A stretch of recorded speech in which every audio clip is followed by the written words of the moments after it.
Determining the focal length of a concave mirror. सबसे पहले बात ये हो रही है कि आपको अगर एक कोई रे डायग्राम दिया है तो उस रे डायग्राम में हम फोकल लेंथ को कैसे डिटरमाइन करेंगे।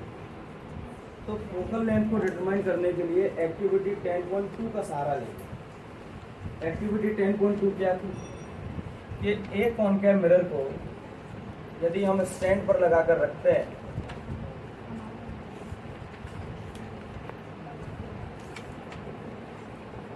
और सन से अगर कोई रिफ्लेक्शन आता है और उसे हम दूसरी ओर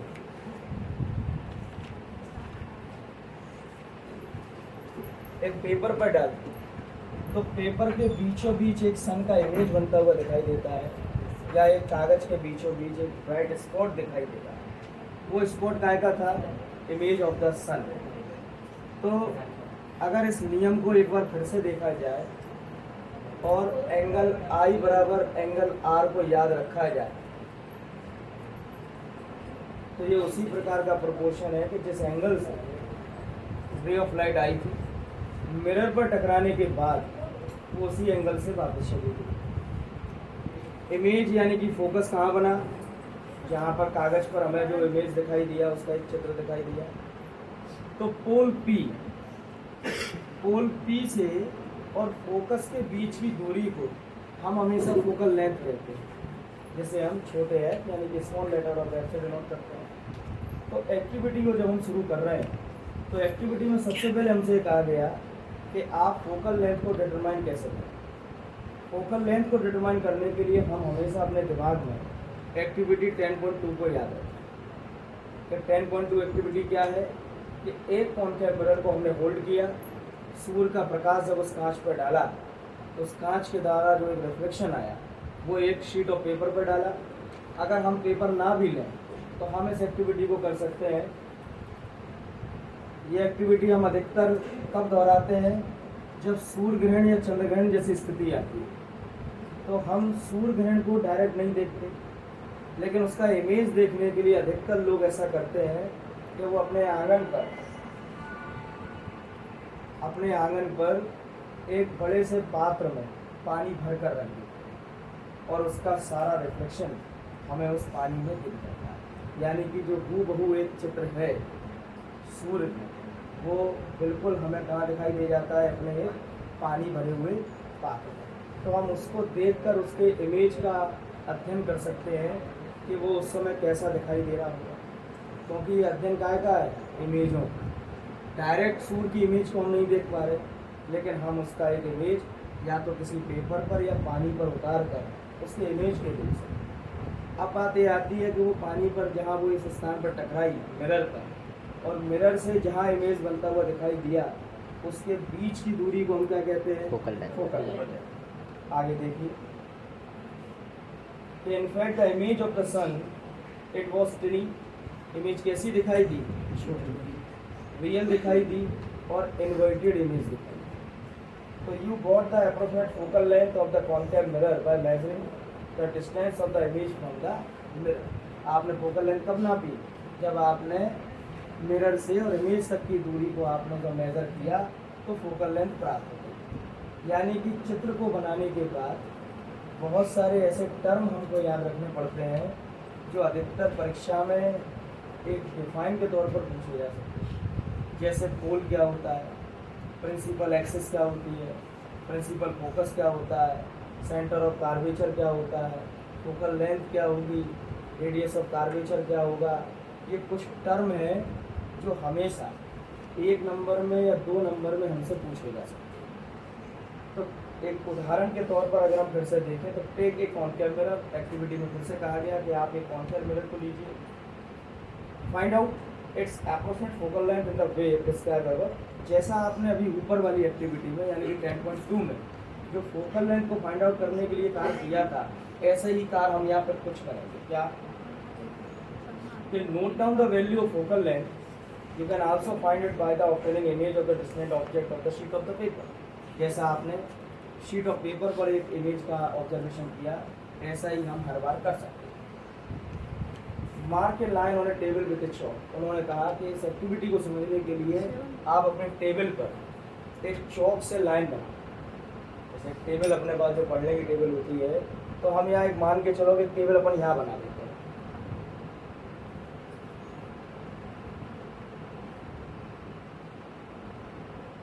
ये एक टेबल है। उस टेबल को उन्होंने कहा कि आप एक चौक से लाइन बना दीजिए। माना कि हमने इस टेबल पर एक चौक से लाइन खींची। क्या कह रहे हैं कि place the concave mirror on stand. जो लाइन आपने खींची है उस लाइन पर एक कॉन्केव मिरर को आप एक स्टैंड लगाकर रख दीजिए। ये हमने एक मिरर यहाँ पे लगा दिया। Place the stand over the line. Stand कहाँ हो? लाइन के such that that pole lie over the line, क्योंकि पोल कहाँ होता है? लाइन के ऊपर। तो जब यहाँ स्टैंड अपन ने लगाया, ये स्थान को आप क्या कह सकते हो? पोल। आप पोल कह सकते हो। अगली लाइन देखें। फिर draw with chalk two more line parallel to the previous line. दो लाइनें और खींचिए जो पहली लाइन के पैरेलल आ रही हैं। तो अगर हम एक लाइन ये खींचते हैं तो एक तो ये आई, और अगर एक और खींचते हैं तो ये भी आई। अभी मिरर तक नहीं ले गए। उन्होंने क्या कहा कि आप दो लाइनें खींचिए जो आपकी पहली वाली लाइन के प्रीवियस लाइन के पैरेलल आनी चाहिए। Distance any two successive line is equal to the focal length of the mirror. These lines will now correspond to the position of point P, F and C respectively. So remember, for a spiral mirror of a small aperture, the principal focus F lie midway between the pole and the center of the aperture. हमेशा याद रखना, ये hint है कि concave mirror पर principal focus जो भी बनेगा वो हमेशा पोल और सेंटर ऑफ कर्वेचर के मिडवे यानी कि बीच में ही बनता हुआ दिखाई देगा। अब सेंटर ऑफ कर्वेचर कहाँ से आता है? तो कल एक चित्र अपन ने बनाया था, ये इसके बीच में आप एक लाइन देखते हो, ये लाइन ही तो सेंटर ऑफ कर्वेचर है, जिसे आप नॉर्मल पॉइंट कह रहे हैं। तो कीप द ब्राइट ऑब्जेक्ट से बर्निंग कैंडल। अब आप एक जलती हुई मोमबत्ती को या कोई ब्राइट ऑब्जेक्ट रखिए। ए पोजीशन फॉर बिहाइंड सी। आप पोजीशन को कहाँ रखिए? सी के पीछे। Place a paper screen and move it front of the mirror. और मिरर के सामने आप एक पेपर का स्क्रीन लगा दीजिए, क्योंकि इमेज कहाँ हमें लानी है? पेपर पर। तो माना कि हम यहाँ एक पेपर शीट लगाया, तो हम इमेज कहाँ लाएंगे? Sheet of the paper. Candle का इमेज हमें कहाँ दिखाई देगा? Sheet on the paper. अगर कॉन्केव है तो वो कैंडल कहाँ दिखाई देगी? Image in front of the mirror. और यहीं अगर हम कॉन्वेक्स लगाएंगे तो वो दिखाई देगी हमें हमेशा बिहाइंड द मिरर। अब बस आपको ये चेक करना पड़ेगा कि जो इमेज बन रहा है वो कौन से पॉइंट पर रखने पर क्या छोटा दिखता है या बड़ा दिखता है। जैसे पहला उदाहरण याद करें 10.1 एक्टिविटी को, कि एक स्पून का हमको उदाहरण दिया गया कि स्पून को आप पहले कॉन्केव साइड से देखिए तो इमेज कैसा बन रहा है, फिर उसको आप कॉन्वेक्स साइड पर लेके जाइए तो इमेज कैसा बनता है। क्या इनलार्ज बन रहा है या डिमनाइज हो रहा है, छोटा होता चला जा रहा है या इमेज बड़ी होती चली जा रही है। तो place move it the mirror till you obtain the sharp bright image on the candle flame on it. तो ऑब्जर्व द इमेज केयरफुली। हम इमेज को बड़ा ध्यान से देखें। Note down the nature, position and relative size. हमेशा तीन चीज़ें नोट करनी पड़ेंगी, उसका नेचर, उसकी पोजीशन और इमेज का साइज। कैसे? तो repeat the activity of placing. आप कैसे करेंगे? पहले जस्ट बियॉन्ड सी, सी के जरा से बाद, एट सी कार्वेचर पर ही, बिटवीन फोकस और सेंटर ऑफ कार्वेचर के मध्य, एट एफ फोकस पर, between P and F. The line the case you are not get the image on the screen, तो identify the position of an object such a case. तो then look for its virtual image in the mirror itself. Note down and tabulate your answers. पीछे देखें जरा।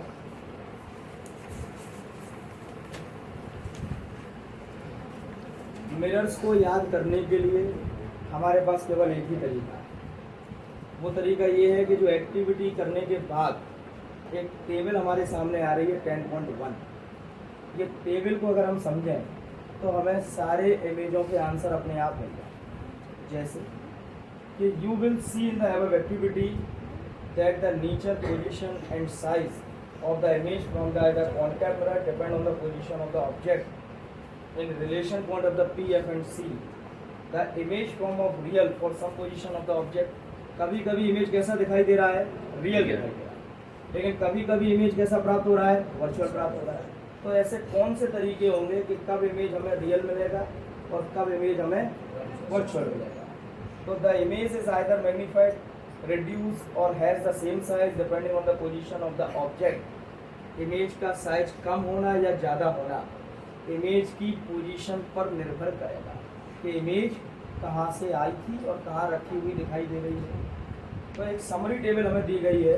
इस summary table को बेटा समझो कि image formation by the mirror for different position of the object. ये क्वेश्चन टेबल है. परीक्षा में जब भी कुछ आपसे पूछा जाएगा, वैसे तो रे डायग्राम बनाने को आते ही नहीं, ये केवल स्कूल लेवल की परीक्षाओं पर आते हैं.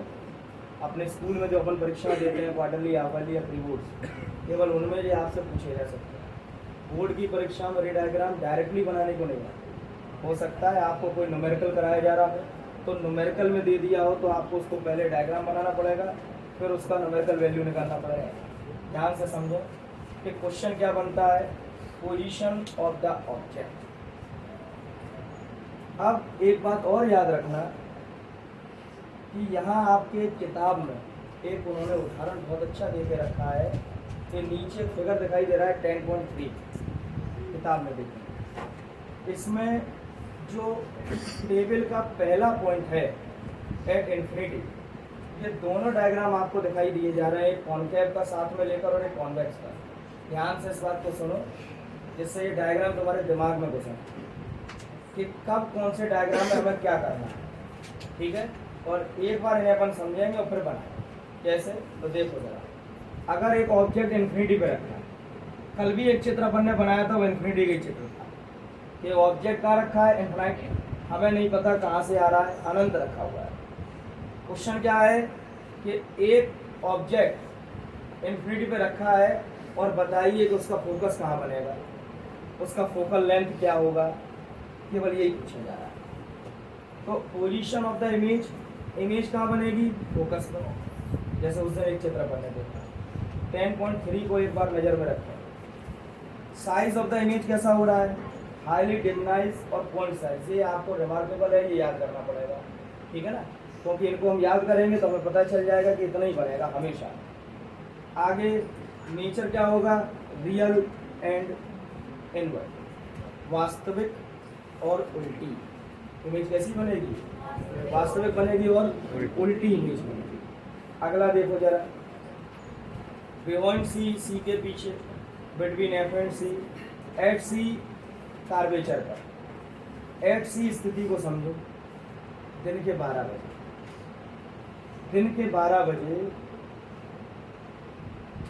आपके सर के ऊपर या हमारे सर के ऊपर सूर्य होता है, ठीक सर के ऊपर. इसलिए आपकी घड़ी की दोनों सुइयां बिल्कुल मिल जाती हैं और वो सीधा इशारा ऊपर की ओर है. ये पुरानी विधि है समय को मापने की.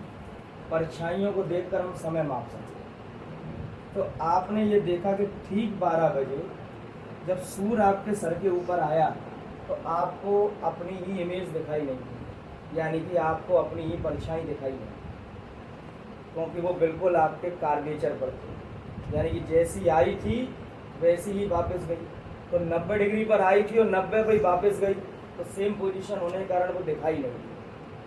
अब अगर आप 12 बजे से अंदाज लगाएं और दिन के 1 बजे आप चलें तो वो इमेज आपसे कुछ हटकर चलेगी.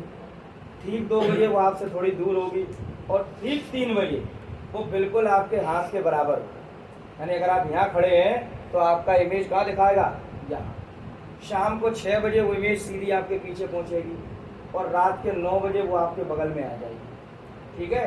अब रात्रि के दौरान क्या सीन बनते हैं कि जब रात में हम आगे जाते हैं तो वो इमेज हमारे बगल से चलती है और अगर हम पीछे देखें तो ऐसा लगता है कि पीछे से कोई आ रहा है, लेकिन वो पीछे से कोई नहीं आ रहा, वो हमारी ही इमेज है जो हमारे पीछे चल रही है.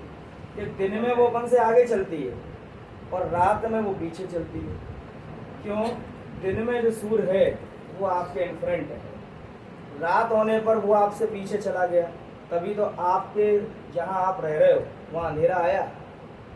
तो सन अब कहाँ होगा? आपके पीछे, और आपके पीछे क्या है हमेशा? वेस्ट। अगर आप सुबह देखते हो कि पूरब में सनशाइन होता है, हम यही तो पढ़ते हैं कि हमेशा भारत में पूर्व की दिशा से सनराइज होता है और शाम को वेस्ट की दिशा में वो जाकर डूब जाता है, यही पढ़ते हैं और देखते भी हैं। तो डूबने का मतलब ये है कि वो कहीं डूबा नहीं, वो आपके यहाँ डार्कनेस बढ़ती जा रही है।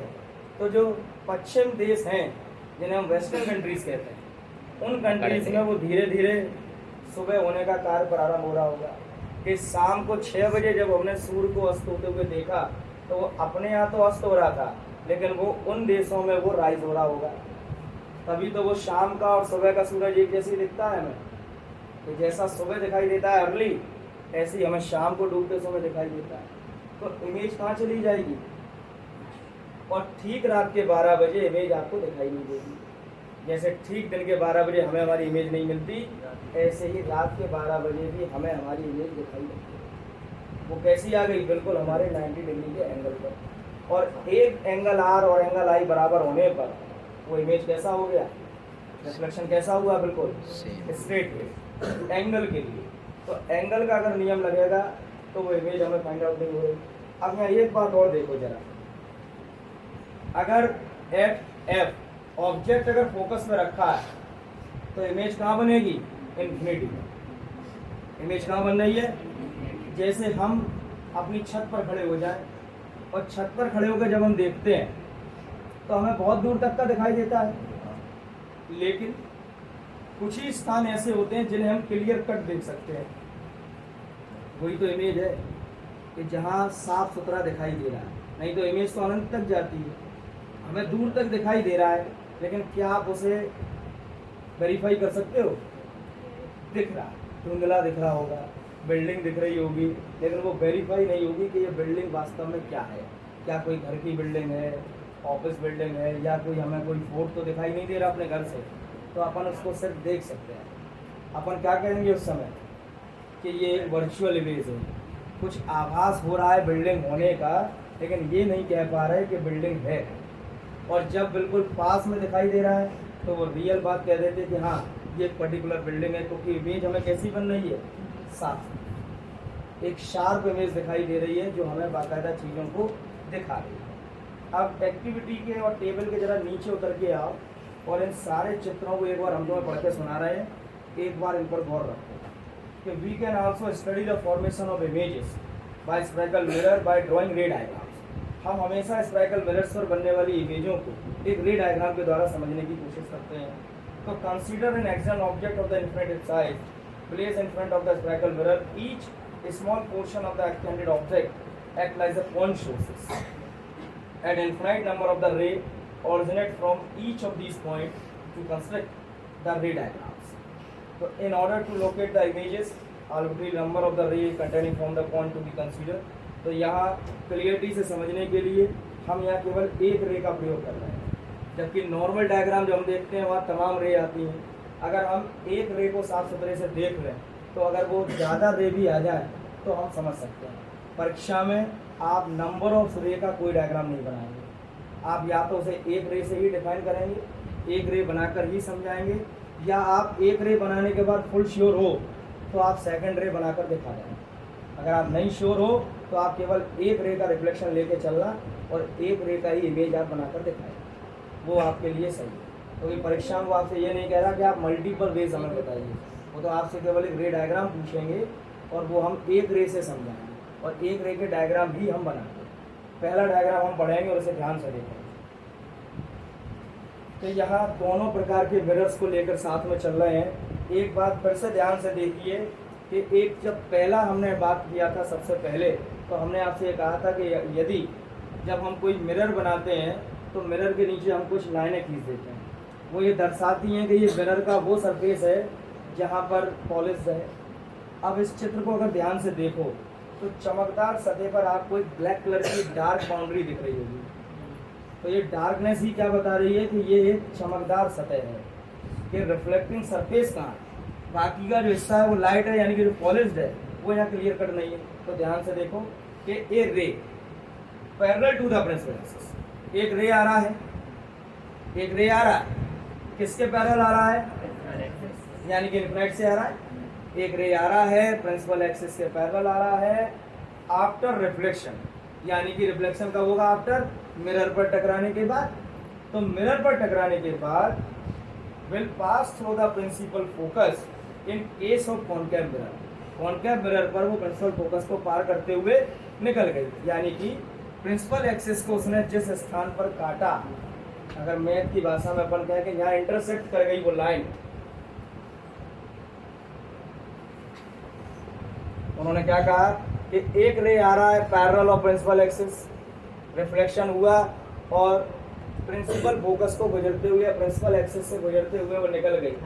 तो जिस स्थान पर इंटरसेक्शन हुआ उसे हमने क्या कहा, फोकस, फोकस, उसे क्या कहा, फोकस। अब सेंटर ऑफ कर्वेचर हमेशा कहाँ देते हैं, ये जो नॉर्मल लाइन तुम बनाते हो, तो इसे आप सेंटर ऑफ कर्वेचर कह सकते हो। जो नॉर्मल लाइन होती है वो सेंटर ऑफ कर्वेचर बनाती है। इसलिए पहले दिन ये पढ़ा गया था कि centre of curvature is not to be any part of the principal axis या मिरर, ना तो वो प्रिंसिपल एक्सिस का कोई भाग है और ना ही वो मिरर का कोई भाग है, क्योंकि वो उसमें बाहर ही दिखाई देगा। आप जरा सा बेटा और एक बार चित्र को देखो, एक बार और याद रखना, कॉनकेव मिरर और appear to diverge from the principal of the convex mirror. तो कन्वर्जन माने क्या होता है, कॉनकेव माने कन्वर्जन, इकट्ठा करना, और डाइवर्जन माने फैलाना।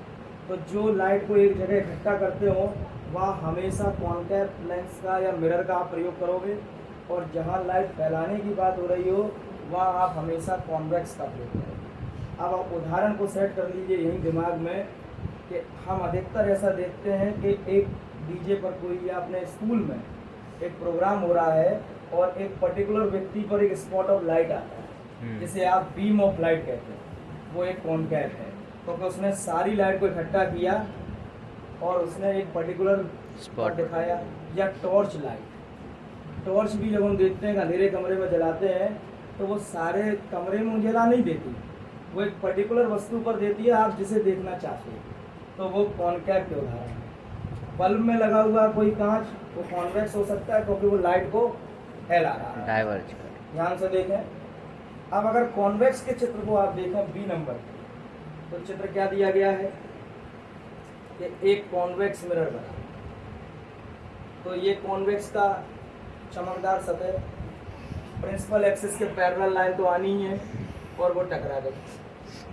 टकराने के बाद वो उसी सतह से निकल जाएगी जिस सतह से टकराई थी, क्योंकि नियम है रिफ्लेक्शन का, तो वो यहाँ टकराई और टकरा कर वापस चली गई।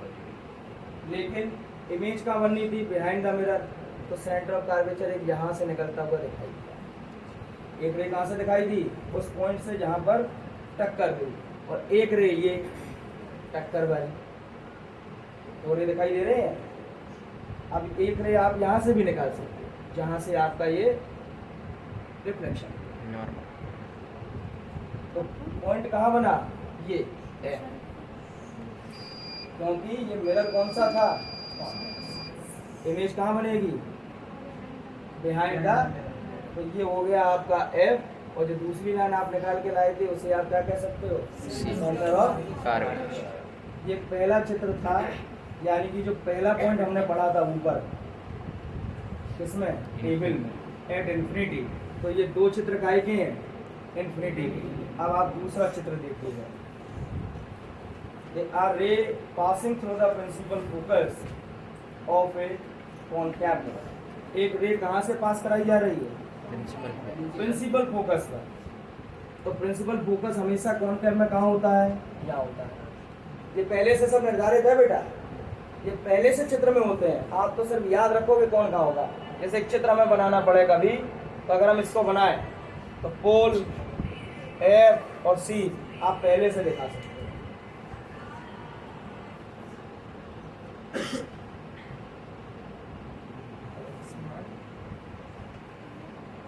वो पास हो रहा है प्रिंसिपल फोकस पर, यानी कि ऑब्जेक्ट बेटा कहाँ रखा हुआ है, ऑब्जेक्ट कहाँ रखा है, माना कि ये ऑब्जेक्ट रखा है, ये कैंडल हमने लगाई। अब ये जब जलेगी या इसका इमेज, तो ये यहाँ से तो रे निकालेगी। अब ये कहाँ टकराई, यहाँ टकराई। अब अगर यहाँ से एंगल बनेगा तो एंगल इतना ही तो बनेगा, तो फोकल इमेज कहाँ बनती दिखाई दी, और ये इसकी दूरी हो गई। अब ये कैसा हुआ, मिरर के बहुत पास। अगर कोई चीज पास में लेकर आओ तो कैसी दिखाई देती है, बड़ी बड़ी फैल जाएगी ना, और दूर जाएगी तो देखो चित्र को भी जरा ध्यान से देखो। concave mirror of ray which is directed towards the principal focus of the concave mirror, एक बात याद रखना कि after reflection will emerge parallel to the principal axis। वो रे निकलती हुई कैसी दिखाई देगी, प्रिंसिपल एक्सिस के पैरेलल, यानी कि जस्ट अपोजिट कहाँ, एट एफ। ऑब्जेक्ट कहाँ रखा है, एट एफ पर। तो दो चीजें याद रखो कि जब इमेज कहाँ से आ रही हो, इन्फिनिटी से, तो फोकस कहाँ दिखाई देगा, एट एफ पर।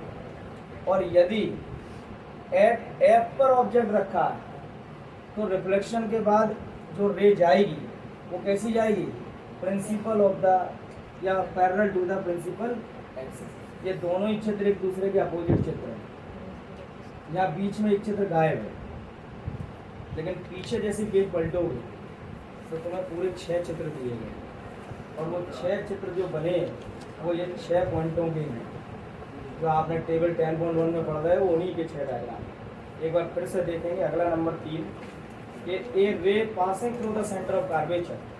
अगर कोई एक रे सेंटर ऑफ कार्वेचर को पास करती हुई जाती है तो आप चित्र नंबर 10.5 को देखें कि आपको केवल एक ही रे दिखाई दे रहा है। जो बात ये वही थी जो अभी हमने आपको एक उदाहरण दिया था 12 बजे सूर्य की रोशनी वाला, ये सेम डायग्राम वही है कि एक ray passing through the centre of curvature of a concave mirror और directed in the direction of the centre of curvature of a convex mirror. तो आफ्टर रिफ्लेक्शन के बाद क्या हुआ, is reflected back along the same path, कि वो जिस रास्ते से आई थी उसी रास्ते से वापस चली गई। दिस इज इलस्ट्रेट कि the light ray come back along the same path because the incident ray fell on the mirror along the normal of the reflecting surface. यानी कि जो इंसिडेंट रे आया वो नॉर्मल पॉइंट पे टकराकर same रास्ते से ही वापस चला गया, इसलिए यहाँ कोई इमेज बनती हुई दिखाई नहीं। अगला नंबर कि a ray incident obliquely to the principal axis towards the point P, यानी कि सीधा रे आकर कहाँ टकराया, P पॉइंट पर। कौन से पॉइंट पर, P पॉइंट। कि डायरेक्ट अगर वो आ रही है कोई रे और वो डायरेक्ट आकर कहाँ टकराई, P पर, पोल पर, तो पोल से जब वो टकराएगी तो पोल के बराबर वापस जाएगी ना। अगर इस चित्र को हम थोड़ा सा सीधा कर दें तो ये लॉ ऑफ रिफ्लेक्शन का चित्र हो जाएगा कि वो जिस एंगल से आई थी उसी एंगल से वापस चली गई। टूवर्ड्स द पॉइंट P, यानी कि pole of the mirror on a concave mirror और ए कॉन्वेक्स मिरर, तो the reflected obliquely the incident ray and reflected ray follow the law of reflection at the point of incidence point P, making equal angle with the principal axis, कि वो जिस angle से आ रही थी उसी angle से वापस आ गई। Remember that in all the above cases the law of reflection are followed. ये ऊपर आपको जितने केस दिए गए ये सब इस नियम का पालन करते हैं जो नियम अपन ने पढ़ा था, लॉ ऑफ रिफ्लेक्शन कि एंगल आई बराबर एंगल आर। अब जरा सी बात और देखें जरा कि at the point of incidence the incident ray is reflected in such a way that the angle of reflection equal to the angle of incidence. अब बात आती है image formation by concave mirror, कि हम कॉन्केव मिरर पर इमेजों को कैसे बना सकते हैं। तो figure 10.7 illustrate the ray diagram of the formation of image by concave mirror for various position of the object। यहाँ हमें कुल 6 डायग्राम दिए जा रहे हैं और ये पूरे के पूरे 6 डायग्राम उन स्थानों के हैं जिनकी बात टेबल 10.1 में की गई थी। यूज ऑफ कॉन्केव मिरर को जरा सी देर के लिए देखेंगे, जिससे टॉपिक यहाँ एक खत्म हो जाए। एक्टिविटी 10.4 पहले देखें कि ड्रॉ नीट रे diagram of each position objects on A table 10.1। Activity क्या कह रही है कि 10.1 में जितने नाम दिए गए हैं आप उनका एक रे डायग्राम बनाइए सबका। You may take any two of the ray mention the previous section locating. का इमेज आप यहाँ कोई 2 रे का लेकर इमेज बना सकते हैं। कंपेयर डायग्राम विद दोस्त फिगर 10.7 में जो फिगर दिए हैं आप अपने चित्रों को इनसे कंपेरिजन कीजिए, क्योंकि ये पूरे उन्हीं के ही चित्र हैं। Describe the nature, position and relative size of the image from each case और tabulate the result in the convenient table. और जो रिजल्ट आपको प्राप्त हो रहा हो उसे आप एक टेबल में बनाएं। तो use of concave mirror commonly used in the torches, searchlight and vehicle headlights to get powerful parallel beam of the light. So they are often used as saving mirror to see a large image of the face. The dentist use concave mirror to see the large image of the teeth of the patient. Large concave mirror are used to concentrate sunlight to produce heat in the solar furnace, यानी कि solar cooker.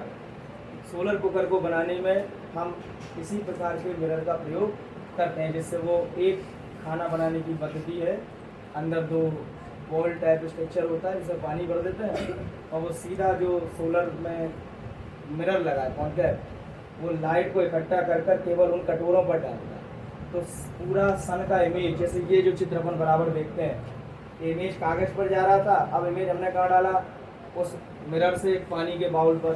तो जब image यहाँ जाएगा तो सन की जो image है पावरफुल हीटिंग जनरेट होगा और पानी अपने आप खोल जाएगा। तो जो बॉईल करने वाला भोजन है अपना, जैसे चावल या दाल अपन बॉईल करते हैं, तो नॉर्मली सोलर कुकर में चावल और दाल को हम बॉईल करने का काम किया करते हैं कहीं। तो कॉन्केव मिरर का केवल काम हम पहले सीखेंगे, कॉन्वेक्स को हम सीखेंगे बाद।